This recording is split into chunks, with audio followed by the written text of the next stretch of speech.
इस पार्ट में हम लोग क्वेश्चन नंबर आपका 16 लगाते हैं। क्या कहते हैं, धातु के एक खोखले गोले का व्यास 60 सेंटीमीटर दे रखा है। हम लोगों ने लिख रखा है बेटा, धातु के खोखले गोले का व्यास डी मानते हैं हम लोग, डायमीटर डी 60 सेंटीमीटर। आगे क्या कहता है क्वेश्चन, तथा गोले पर 500 माइक्रो कूलाम का आवेश है। हमको आवेश दे रखा है 500 माइक्रो कूलाम। ठीक, आगे वैद्युत क्षेत्र की तीव्रता ज्ञात करनी है। हम लोगों को तीन कंडीशंस दे रखे हैं, तीन स्थिति दे रखे हैं। पहली स्थिति, गोले के केंद्र से 1 मीटर की दूरी पर, पहला पार्ट हमने लिख दिया है बेटा। दूसरा पार्ट क्या कहता है, गोले के केंद्र से 1 मीटर की दूरी पर, दूसरा केस। तीसरा केस हमको पता करना है, गोले के केंद्र से 10 सेंटीमीटर की दूरी पर हमको वैद्युत क्षेत्र की तीव्रता पता करनी है। तो अब हम लोग बेटा क्या करेंगे, हमें व्यास दे रखा है, इसको त्रिज्या बनाना पड़ेगा। तो त्रिज्या के लिए क्या करना पड़ेगा, रेडियस मतलब आर, 60 को आधा कर लेंगे क्योंकि व्यास, त्रिज्या जो होती है व्यास की आधी होती है। तो 60 को आधा करेंगे, 2 का भाग देंगे तो बेटा 30 सेंटीमीटर को मीटर में चेंज करने के लिए 10 की पावर -2 मीटर से गुणा कर देंगे। ठीक, चलो फॉर्मूला हम लोग जानते हैं, गोले के केंद्र से 1 मीटर की दूरी पर आर हमको दे रखा है, इसको यूज नहीं करना है। जिसमें नहीं दे रखा उसमें यूज करना है। तो इसमें दे रखा है हमको आर, तो ये यूज करना है। ठीक, तो फॉर्मूला होता है वैद्युत क्षेत्र की तीव्रता के लिए E equal 1/4πε0 Q upon R square.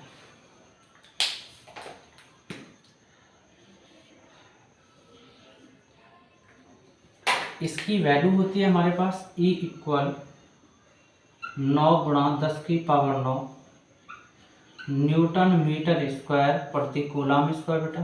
Q दे रखा है हमको 500 माइक्रो कूलाम, और माइक्रो कूलाम को चेंज करने के लिए 10 की पावर -6 कूलाम से गुणा कर देंगे, क्योंकि माइक्रो कूलाम जो होता है वो, एक माइक्रो कूलाम जो होता है वो 10 की पावर -6 कूलाम के बराबर होता है बेटा, इसलिए। ठीक, आर, आर हमको दे रखा है 1 मीटर, 1 का स्क्वायर करो क्योंकि आर पे स्क्वायर है, तो 1 का स्क्वायर करोगे 1 मीटर पे स्क्वायर हो जाएगा मीटर स्क्वायर। ठीक, अब थोड़ा कटफिट करते हैं, कुछ होता है तो मीटर स्क्वायर, कूलाम 1 कूलाम 2, एक पावर कट जाएगी, एक पावर बचेगी।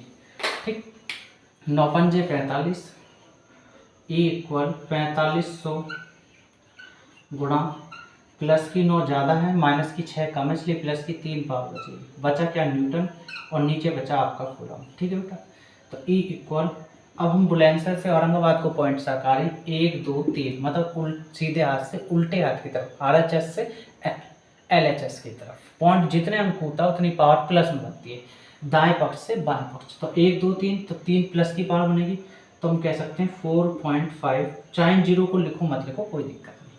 तो 4.5, 3 पावर ये, 3 इसकी मिली, तो 6 हो जाएगा न्यूटन प्रति कूलम आपका आंसर। ठीक, सेकेंड पार्ट चलते हैं। गोले के पृष्ठ पर तथा, अब आर हमको नहीं दे रखी तो आर हम इसको यूज करेंगे। ठीक, बाकी फॉर्मूला ये यूज करेंगे, कर लेते हैं।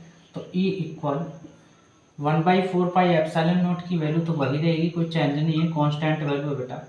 तो 10 की पावर 9 न्यूटन मीटर स्क्वायर प्रति कूलम स्क्वायर गुणा Q सेम रहेगा, आवेश 500 माइक्रो कूलम को फिर चेंज कर देंगे बेटा 10 की पावर -6 कूलम से। लेकिन आर हम ये नहीं यूज़ करेंगे, अब हमको दे नहीं रखी तो देर ऊपर रखी थी, तो इसको यूज़ करेंगे 30 का स्क्वायर कर लेंगे, क्योंकि आर स्क्वायर है इसलिए बेटा। 30 का स्क्वायर करोगे तो 900, लेकिन 10 की पावर -2 का स्क्वायर करोगे तो 2 दूनी 4 माइनस, और ये आपका मीटर स्क्वायर। समझ गए बात को? चलो अब थोड़ा कटपिट करते हैं। मीटर स्क्वायर, कूलम 1 कूलम 2, ये खत्म बेटा, ये 0 ये 0 ये 0 ये 0 खत्म बेटा, ये 9 इस 9 से खत्म बेटा। चलो जी, अब बचा क्या हमारा, E इक्वल 5 गुणा 10 की पावर 9 ज़्यादा है, 6 कम है, तो प्लस की 3 बची। ठीक, 10 की पावर -4 नीचे है, सही हमराज क्या ले जाते हैं, मतलब ऊपर ले जाएंगे, तो प्लस 2 देगी पावर, 10 की पावर 4। बचा क्या आपका, न्यूटन प्रति कूलम। तो E इक्वल 5 गुणा 10⁻7 न्यूटन प्रति कूलम। इसको हम या तो ऐसे लिख सकते हैं 5.0, है ना, या 5 लिख दो। बात तो ये कि आंसर चेक कर लेते क्या है।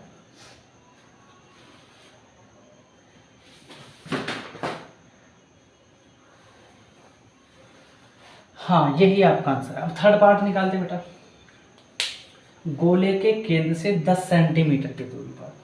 तो बेटा ये अंदर की बात कर रहा है, और हम लोग जानते हैं कि गोलीय कोष आप लोग डेरिवेशन करे होंगे, तो आपको पता है कि अगर गोले के केंद्र के अंदर की बात हो तो बेटा वहाँ वैद्युत क्षेत्र की तीव्रता 0 होती है ना, ये आप लोग पढ़े। तो मैं इसको थोड़ा सा उसके ग्राफ के अकॉर्डिंग बता देता हूँ थोड़ा सा। तो ये आपकी फर्स्ट लेयर है, ठीक, ये हमारा गोलीय कोष है, और ये प्लस चार्ज है हमारे।